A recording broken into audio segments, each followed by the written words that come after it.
देवळात जाऊन पूजा अर्चा करणारी माणसं तुम्ही पाहिली असाल. जंगली पक्षी, प्राणी यांच्यासोबत माणसांची मैत्री ही तुम्ही पाहिली असाल. पण चक्क फुल अर्पण करून दररोज देवाची पूजा करणाऱ्या मोराला तुम्ही पाहिलंय का? होय, तुम्हाला धक्का बसेल, पण हे खरं आहे. ही गोष्ट आहे कोकणचा भाग असलेल्या कर्नाटकातल्या कारवार जिल्ह्यातील सुप्रसिद्ध गोकर्ण येथील. येथे एक मोर आहे.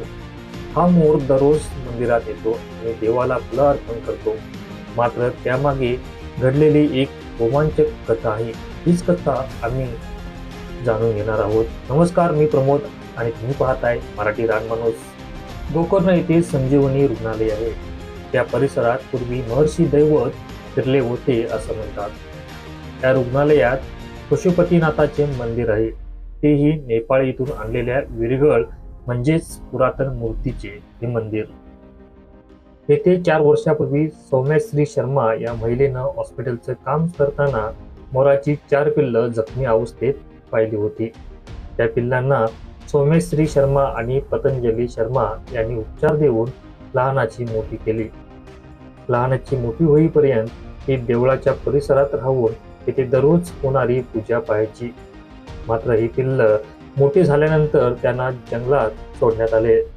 पण आश्चर्याची गोष्ट म्हणजे येथे पशुपतीनाथ मंदिरात पूजा करताना गेल्या वर्षभरापासून दररोज एक मोर येत आहे. पूजा संपेपर्यंत हा मोर तिथेच थांबतो.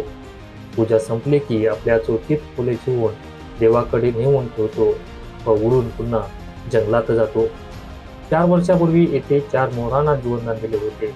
पण रोज फक्त एकच मोर येत असल्याने व तोही फक्त पूजेसाठी, यापेक्षा दुसरं सुख नाही असं शर्मा कुटुंबियांना वाटतं.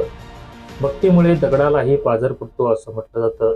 तसेच पक्ष्यांना जीव लावला की तेही जवळ येतात, हे या घटनेतून स्पष्ट झालंय.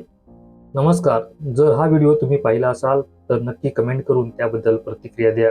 ಕಮೆಂಟ್ ಕರ ವ ಚಾನೆಲ್ನ ಸಬ್ಸ್ಕ್ರೈಬ್ ಕರ.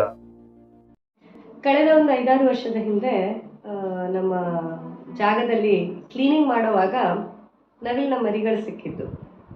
ಆ ಒಂದು ನವಿಲಿನ ಮರಿಯಲ್ಲಿ ಉಳಿದಿದ್ದ 2 ಮರಿನ ಉಳಿಸ್ಕೊಳ್ಳೋಕ್ಕಾಗಲಿಲ್ಲ, ತುಂಬ ಚಿಕ್ಕ ಮರಿ ಇತ್ತು. ಒಂದು ಮರಿ ಅಂತೂ ಬಚಾವಾಯಿತು, ರೆಸ್ಕ್ಯೂ ಮಾಡಿ ಅದು ಅದಾಗಿ ಆಹಾರ ತೆಗೆದು ತಿನ್ನೋಷ್ಟು ದೊಡ್ಡವಳಾದ ತಕ್ಷಣ ವಾಪಸ್ ಬಿಟ್ಬಿಟ್ಟಿದ್ವಿ. ಆದರೆ ಅವುಗಳ ಒಂದು ಅಟ್ಯಾಚ್ಮೆಂಟ್ ಹೇಗಿರುತ್ತೆ ಅಂತಂದರೆ, ನಾವು ಹೊರಗೆ ಫ್ರೀಯಾಗಿ ಬಿಟ್ಟ ಮೇಲೆ ಕೂಡ ಅದು ಯಾವತ್ತೂ ನಮ್ಮಿಂದ ತುಂಬ ದೂರ ಹೋಗಲೇ ಇಲ್ಲ, ಇಲ್ಲೇ ಬರ್ತಿತ್ತು. ಬೆಳಗಿಂದ ಸಂಜೆ ತನಕ ನಾವೆಲ್ಲ ಗಾರ್ಡನಲ್ಲಿ ಓಡಾಡುವಾಗ, ಔಷಧಿ ತಯಾರಿಕೆಗಾಗಿ ಔಷಧಿ ಗಿಡಗಳ ಕಲೆಕ್ಷನಿಗೆ ಹೋದಾಗ ಎಲ್ಲ ಕಡೆ ನಮ್ಮ ಹಿಂದೆ ಬರ್ತಿತ್ತು. ಹಾಗೆ ಆಸ್ಪತ್ರೆಯಲ್ಲಿ ರೌಂಡ್ಸಿಗೆ ಹೋದಾಗ ಪೇಷಂಟ್ಸ್ಗಳು ಬಂದರೆ ಅವ್ರ ಎದುರು ಡ್ಯಾನ್ಸ್ ಮಾಡೋದು ತುಂಬಾ ಹಚ್ಕೊಂಡು ಬೆಳಗಿಂದ ಸಂಜೆ ನಮ್ಮ ಜೊತೆನೇ ಇರ್ತಿತ್ತು. ಮತ್ತು ಸಂಜೆ ಆದಮೇಲೆ ಇಲ್ಲೇ ಯಾವುದಾದ್ರೂ ಒಂದು ಮರದಲ್ಲಿ ಹೋಗಿ ನಿದ್ದೆ ಮಾಡ್ತಿತ್ತು. ಆ ರೀತಿಯ ಒಂದು ಭಾವನಾತ್ಮಕವಾದಂತಹ ಒಂದು ಸಂಬಂಧ ಆ ನವಿಲಿನ ಜೊತೆ ಇದ್ದು.